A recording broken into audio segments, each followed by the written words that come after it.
Hi everyone, I'm here today, thrilled to be here to talk to you as part of the Los Robles 25th Annual Breast Cancer Symposium. My name is Sid Anand. I'm an assistant professor at UCLA Hematology Oncology. I'm here to talk to you about a very important topic, which is life after breast cancer.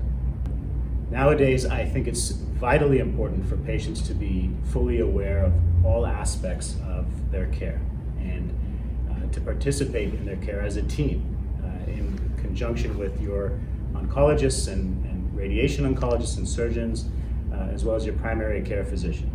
And what life after breast cancer really means is a term we title survivorship. Survivorship is not just surveillance, which is looking for recurrence of disease, but all of the aspects, both psychologically and physically, that patients experience with long-term aspects of their care. And what I'll go into today is to describe a little bit about what survivorship is, go into a little bit about what the treatment-specific impacts are as patients should be aware of long-term, and then to really focus in on some of the physical and psychological long-term impacts of care. And then finally to talk about a very important topic that a lot of patients ask me about, which is integrative medicine.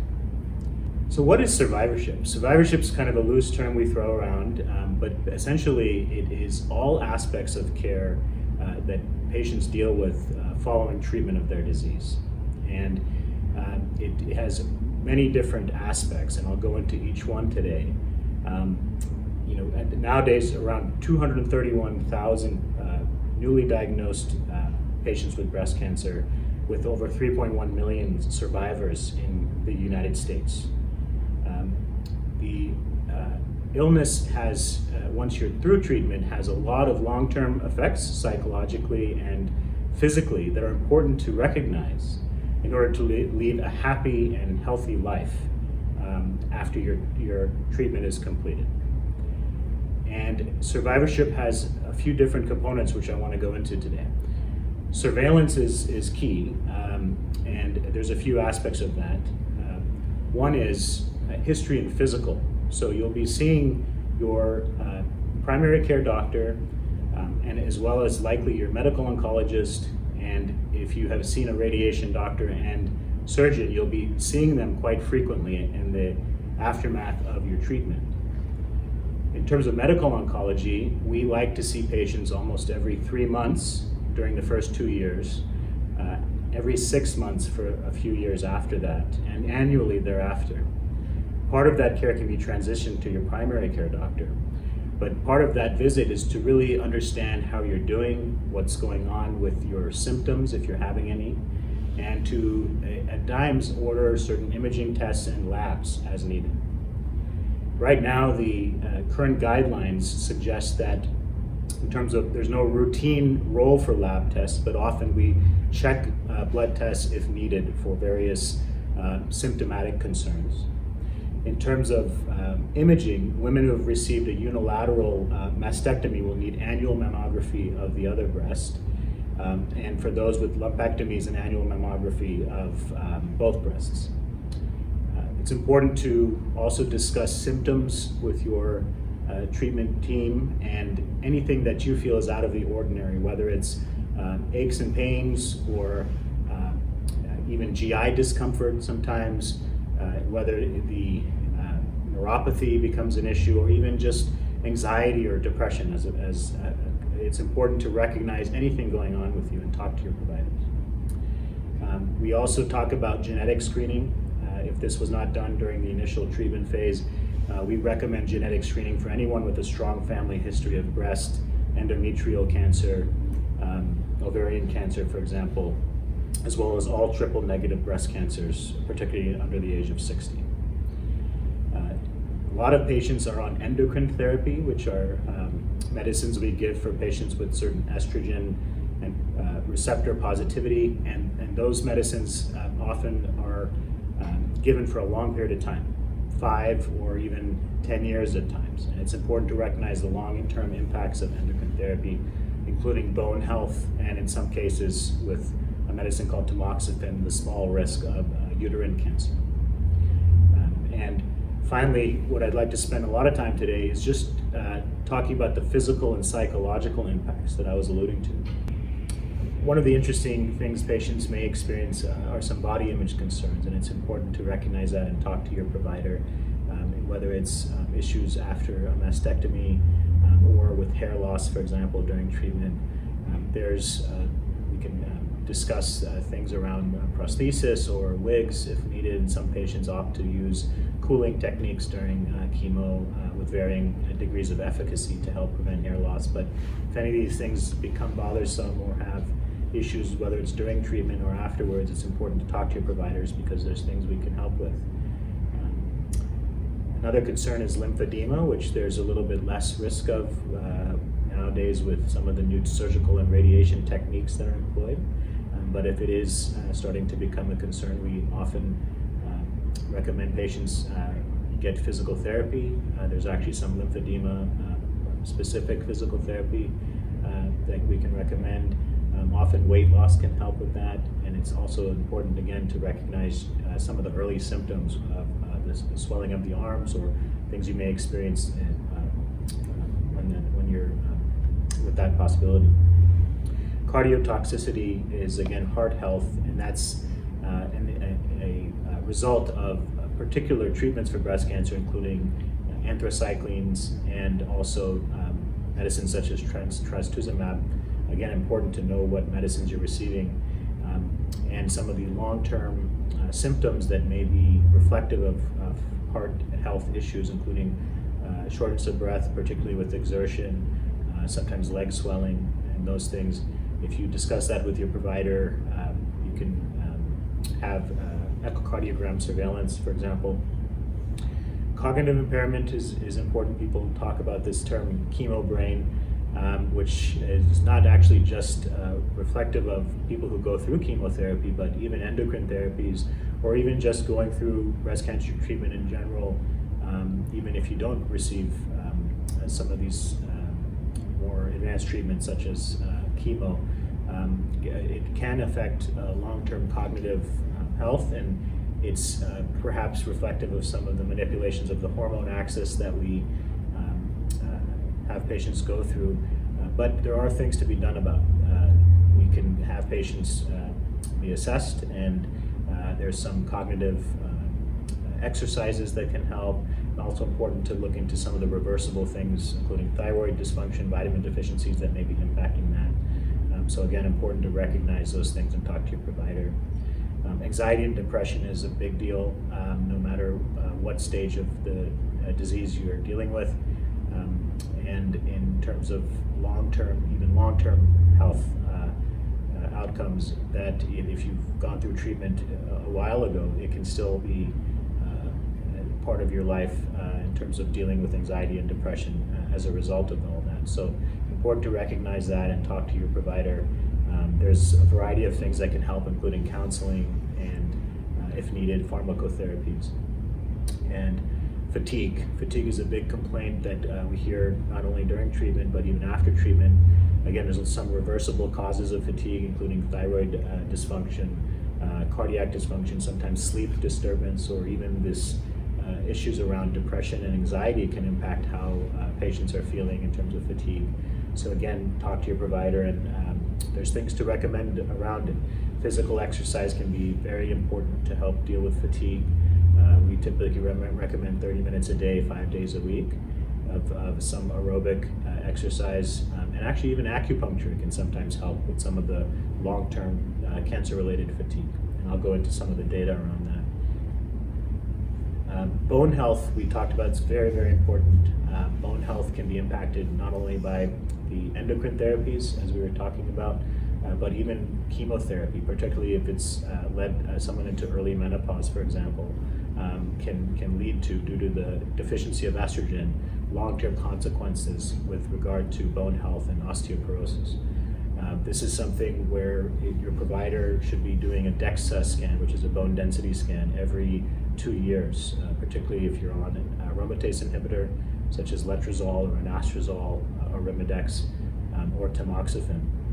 And it's important to do Weight-bearing exercises, typically we recommend doing these, if you can, 5 days a week. That helps build up some of the lean muscle mass and helps protect against osteoporosis. Vitamin D and calcium supplements, some recommend around 1,000 milligrams of vitamin D and 1,200 milligrams of calcium, but talk to your provider. There may be some distinctions with that. Patients who do have osteoporosis may be put on a bone anti-resorptive therapy, which can include things like Exgiva or Prolia to help with bone health. But important to recognize and talk to your provider about. Musculoskeletal pain, patients typically experience during treatment, but can also be an issue with long-term hormonal therapy.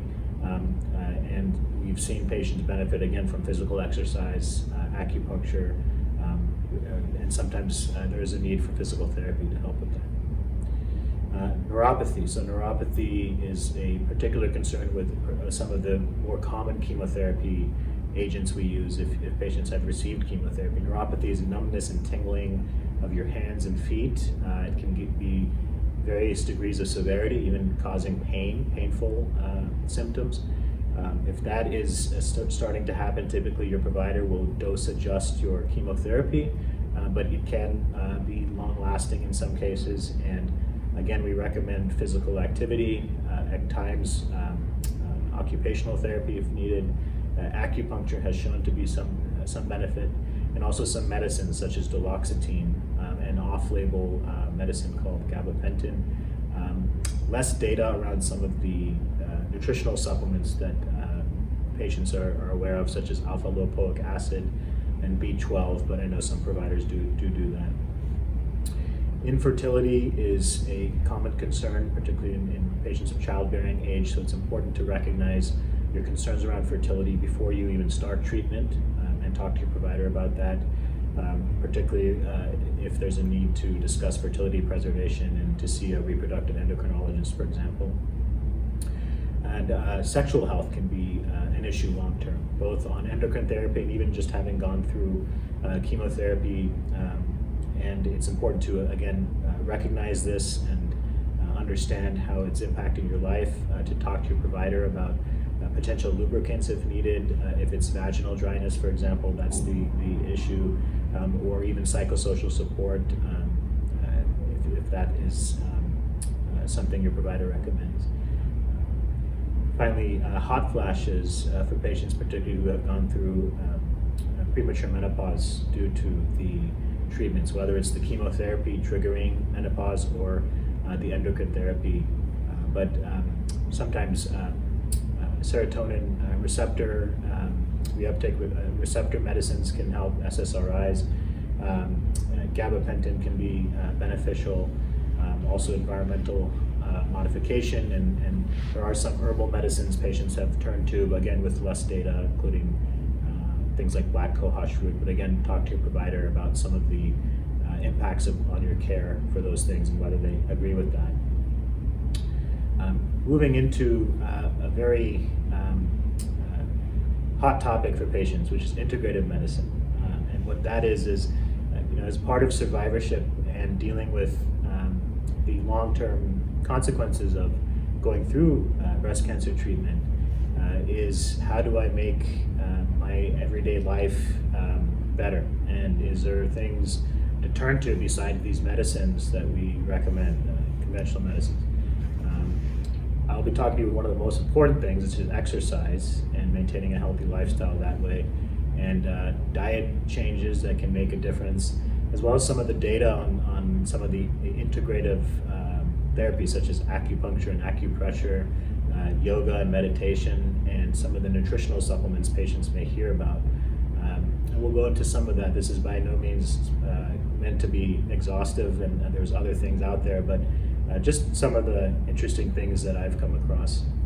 So in terms of diet and exercise, I've seen a lot of data around the really impact of reducing the meat intake in your diet and reducing the high fat aspects of diets can actually dramatically lower breast cancer risk, and by corollary, in my mind, it's likely to reduce breast cancer recurrence risk. So what I recommend to patients, I know it's at times hard to really make drastic changes to your diet, but is to at least think about reducing your high fat content, reduce the amount of processed foods that you eat, and to try to move a little bit more towards a more Mediterranean approach, or higher amounts of fresh foods and vegetables in your diet. And it can be protective and lower your risk overall of breast cancer. Again, and patients who actually had weight gain had a much higher risk of mortality. So it's also important to maintain a healthy weight, and diet can be very important in that regard. And exercise, astounding benefit in terms of decreasing breast cancer recurrence risk. 30 minutes per day, 5 days per week, and this is a variety of data around what are called meta-analysis, where we look at multiple clinical trials looking into this.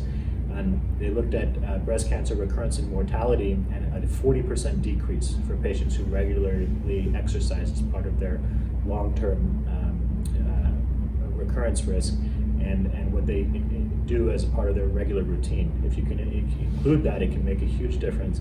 Again, if weight gain happens, there's a higher risk of recurrence and mortality in general. So very important that diet and exercise become part of your, recognize that that's important to you, and that's something you can start to impact as part of your daily routine.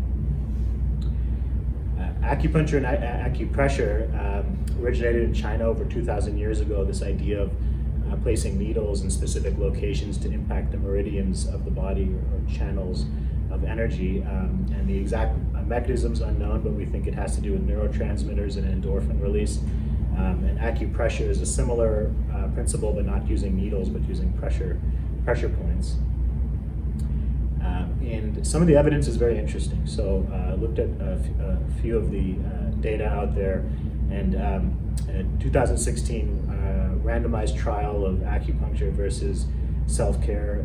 Acupuncture is found to improve hot flashes, improve menopausal symptoms. A 2007 large analysis of 844 breast cancer patients. It also found that it ameliorated some of the menopausal symptoms, including sleep, depressed mood, even cognitive difficulties, and it did not show any harm. 2019 trial actually showed some benefit for lymphedema, even including functional exercise. And in the 2018 study, there was actually some benefit with joint pain related to aromatase inhibitors, taxane-related neuropathy at the completion of chemotherapy. There was a benefit in acupressure, had a benefit in nausea and vomiting. That was patients using particular pressure points and even those wristbands, and that was recommended as grade B evidence, which is not the strongest level of evidence, but something that patients can use with very little harm in terms of trying to help with some of these side effects. Moving on to meditation and yoga. Meditation, again, also carries very little risk and can improve fatigue and anxiety and depression, overall quality of life. It's actually grade A evidence recommended by the Society of Integrative Oncology and ASCO, and it involves a few elements. We talk about patients finding a quiet location with few distractions, entertaining a specific comfortable posture, focusing your attention and having an open attitude, letting thoughts come and go naturally without judgment. A 2012 meta-analysis of meditation showed that it did decrease depression and anxiety, and also depression related to breast cancer treatment. One of that study used a particular structured regimen of 8 weeks, including yoga postures. Yoga also demonstrated to be beneficial for reducing anxiety in 9 randomized clinical trials. And finally, music therapy has also been endorsed by ASCO as helpful in some patients for managing anxiety. Finally, to discuss nutritional supplements, patients are often aware of these things, and it's important to know the evidence and also talk to your providers about these things.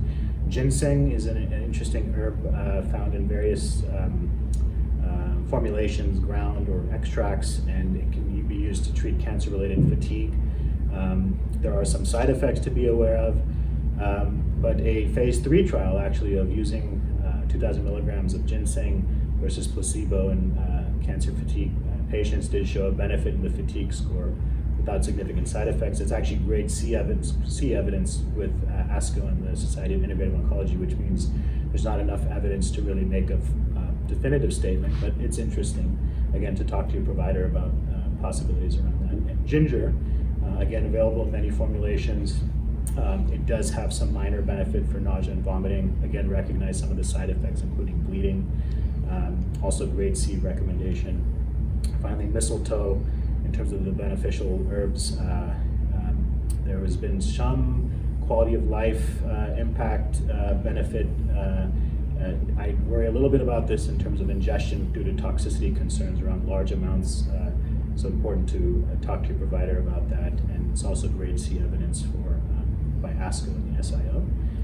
Some of the supplements that may be used that have demonstrated no benefit or even harm, including acetyl L-carnitine. People have used this for neuropathy, but actually paradoxically worsened neuropathy. So it's important to recognize that and perhaps not use some of these things. Glutamine didn't show benefit for chemo-induced nausea, and guarana, again, not helpful for fatigue or depression. And finally, soy, in terms of treating hot flashes, didn't show any impact on treating hot flashes, but didn't show any harm in that study. And so, to conclude, hope this was a helpful reminder of some of the things that we think about when we talk about survivorship or life after breast cancer. Thank you so much for your time, and I hope you enjoy the rest of the excellent breast cancer symposium. Really happy to be here. Thank you.